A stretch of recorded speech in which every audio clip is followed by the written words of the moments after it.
서해 공무원 피살 사건을 수사하고 있는 검찰이 서욱 전 국방부 장관 그리고 김홍희 전 해양경찰청장에 대해서 전격 구속영장을 청구했습니다. 네, 지난주 연이틀 피고발인 소환 조사가 이뤄진 뒤 나흘 만입니다. 검찰청에 나가 있는 취재기자 연결합니다. 나혜인 기자. 네, 서울중앙지방검찰청입니다. 네, 조사 나흘 만에 구속영장 청구. 이번 사건 관련해서 첫 신병 확보에 나선 거죠?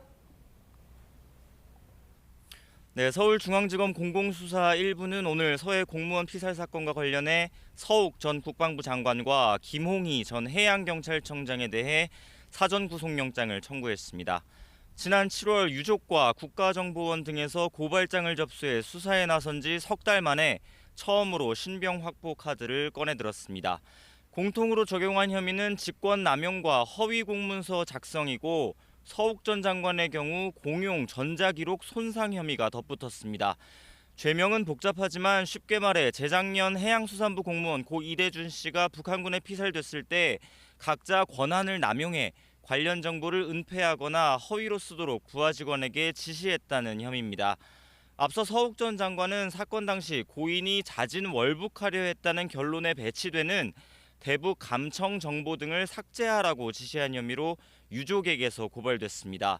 최근 감사원은 고인이 북한군에 피살된 다음 날 열린 청와대 관계장관 회의를 기점으로 군 첩보 관련 보고서 60건이 삭제됐고 이후 국방부가 고인의 자진 월북 가능성이 크다는 보고서를 냈다고 발표하기도 했습니다.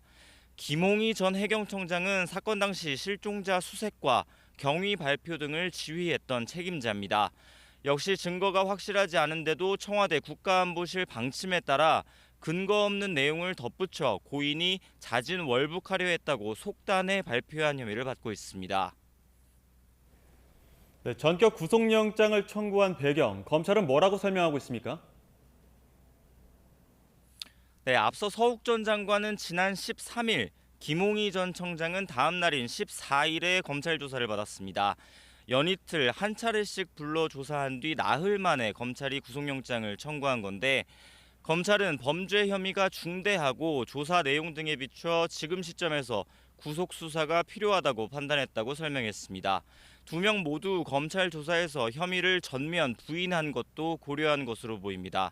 마침 오늘 국회에선 서울중앙지검 등을 대상으로 국정감사도 진행되고 있는데 검찰은 정치적인 일정은 고려하지 않았다고 설명했습니다.